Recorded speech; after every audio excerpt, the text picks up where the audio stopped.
Check out this philodendron new red I've got sitting on this living room table. Poor fella, isn't he? He's got himself into this weird shape because he's desperately trying to get some of that light from the window, and his dad stuck him behind this wall. To be honest, I find him kind of endearing and I wouldn't have him any other way, even if he might hate me for what I've done to him. So yes, if you've got a leaning plonker like this in your home, then he's not getting enough light, my plant friend. This is one of the 10 telltale signs of low light I'll share in this video, along with some tips on what you can do about it. I've also got a couple of neat new products I'll share with you from the lovely folks over at Treleaf who have sponsored today's video. So what to do about this fella doing the twist and shout? It's pretty simple, I guess. Move him to a spot where he's getting not blocked off by a wall. Genius, eh? The trouble is though that he now fits this space perfectly, and moving him anywhere else in the house makes him look like the awkward guy at the party. So it's too late for him basically. He's staying where he is. And by the way, check out the leaves on this bad boy. I think this is by design, it's in his name after all, and I think it looks dead interesting. Let me know what you think. Colouring of leaves is actually a pretty good sign that your leafy pals aren't getting the light they deserve. A lack of colour, that is. Take this coleus of mine I've got hanging out on my kitchen windowsill. When in rude health, this gal is multicoloured and quite the sight to behold. The deep red centre and green border of the leaves are almost good enough to eat. Almost, I said. Anyway, you might be wondering why I'm bleating on about this when she's living right next to my window. Well, the coleus is a plant that seems to suffer most during winter. Mine was suffering so much that I lopped off all her hair for the Sheffies over on Patreon until she ended up looking like Goldilocks just like her father. The lack of light in good old Sheffield during the winter made her foliage all one-dimensional, and we all know she's got more about her than that. This theory applies to plants with white bits in the leaves too. The science says that because these bits aren't green, they lack the full photosynthesizing potential of the rest of the leaf, so the whole thing needs tons of light to compensate. So if you've got a plant that is reverting back to all green, put her somewhere brighter. Check out this little lady here, all legs, which is fine if you are actually a little lady, but not so much if you're a plant. I mean, they look a bit silly stood up on tippy toes showing everyone their legs, don't they? The reason this is happening to this lass and every other lass that displays this kind of behaviour is simple: lack of light. Most of you know I complain about the light in my home all the time, and for that I can only apologise. But you should hear what my plants have got to say when I'm not around. Really not happy with their lot in life. Anyway, the science is pretty simple. They're not getting their vitamin D and so stretch themselves in search of the good stuff until they end up looking like this. The remedy is pretty simple though. Move her nearer to the window. Genius. Or stick a Sansi grow light over her. Link in the description. By the way, all these symptoms plus many more are listed in my free plant problems troubleshooting handbook that you can download for free by following the link in the description to this video. It's a nifty guide for when something naughty rears its ugly head with your plants like leaf drop, wilting or brown leaves, and tells you the main causes and how to fix it. Highly recommended to keep on your phone, so go check it out. So I was mooching around the house looking for examples of my little darlings in distress to show you in this video, and lo and behold, I found the worst kind. Check out Sally the snake plant here. Now, I'm fond of Sally because she was one of the first plants me and Mrs. Sheffield bought together, so she's been with us at least a decade. But she's in distress and it's all my fault. There are two things you'll straight away notice about her. One is that the spot she gets to call home is a good 3 meters away from the nearest window, and two, she has this unsightly floppy leaf that is on death's door, and the two are linked. She's got such a puny view of the sky that she's having a hard time getting rid of the moisture in her soil, and her dummy father has been giving her a drink without checking the soil properly. But Mr. Sheffield, you always bleat on about checking the soil before watering. Why don't you practice what you preach? Yeah, I've got no defence to be honest. Let's just call this an honest oversight, okay? Well, the lesson I've learned is that when a little diva is living in a not so bright spot, you really have to watch your watering, because mushy bits and pieces like this tends to happen.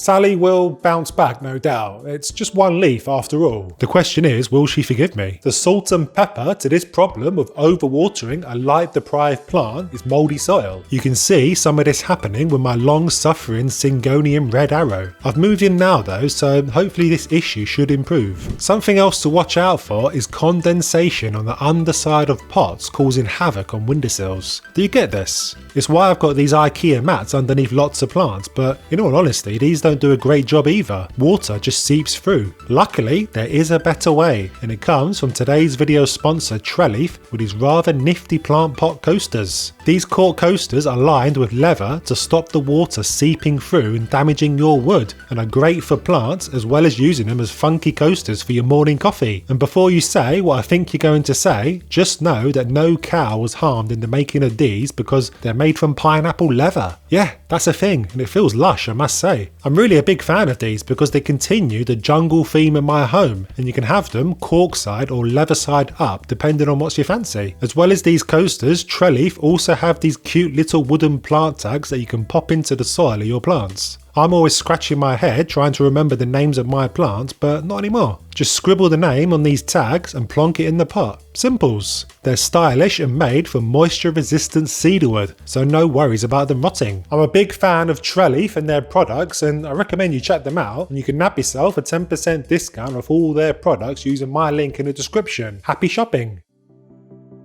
Now, ficus plants are little fellas that seem to suffer the most serious case of seasonal affective disorder, at least where I live anyway. Mine happily sends out new leaves all summer long at a rate of about 1 in every 2 weeks or so, but come winter, when the sun comes out to say hello for only 8 hours a day, that completely stops. We're talking cold turkey, nada. I can see the point where the new leaf wants to come out to say hello, but it just sits there in stasis until mid-spring, and it's all to do with light. To help with this, I could stick a grow light over him, but honestly there's just no space for him under any of my grow lights, so I'll just have to grin and bear it. To really see the difference a cheeky grow light can make, check out this Philodendron melanocrisis and compare him to his brother. We'll call him Bob and his brother Jack. It might surprise you to learn that these guys are actually twins, born at exactly the same time from their now dearly departed mother. At the beginning of last winter, there was a kind of sliding doors moment for each of our friends, with Bob plonked on this fireplace mantle a good couple of meters from the window, and Jack given the best chance in life under this grow light on this cabinet. I think you can see the difference is made with Bob all Danny DeVito and Jack all Arnold Schwarzenegger. The upshot of this little random story is to say that if you're not seeing the rapid growth you'd like from your little fella, then chances are he's not getting enough of the good stuff.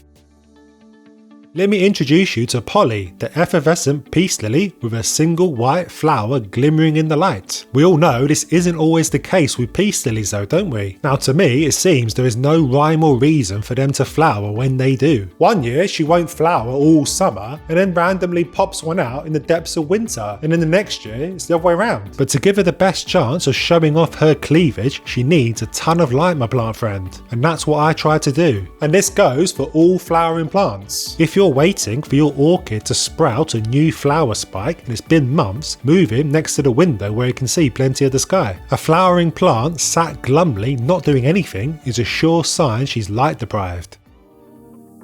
So it seems like we're doing a full tour of Mr. Sheffield's plant nasties in this video, and the next poor sucker to feature is Andy the Angry Anthurium. Andy's angry because at the end of last summer I moved him from this bench in front of the window to this fireplace mantle well away from the window, and this is what happened. Not a happy bunny, is he, our Andy? He went from medium light to low light in the blink of an eye, and to show me his displeasure he did this to his leaves. He cut off his nose to spite his face, or something. Anyway, anything funny going on with the leaves like browning, fading or yellowing sure can be a sign that things are not right with the light. But why, Mr. Sheffield? A plant sat in the dark can't get rid of the moisture in the soil, so the roots become unhappy, and unhappy roots normally show themselves through dodgy leaf shenanigans. Look, it's happening to Susie, my spider plant here. Not enough sun high up on this shelf and brown tips aplenty. This one might be something you've not considered before, but I've got the evidence to show you that it's a real thing. You'll like this one. So this is Mrs. Sheffield's favourite plant in the house, Damien the Devil's Ivy. She loves the way it drapes around the dining room picture rail, and I'm a big fan too. You'll notice though that one stem trails towards the window and the other one has been forced to trail away from the window against its will. And look at this stem compared to this stem. This stem is as beefy as Dwayne "The Rock" Johnson himself, and this one is as lame as Kevin Hart. Don't get me wrong, I like Kevin Hart, he's just kinda small compared to The Rock. Anyway, isn't this the perfect illustration of just what a difference good light can make to the stems on the same plant? So if you've got a little mister with puny arms and legs that are only getting even punier, then a lack of light is most likely why.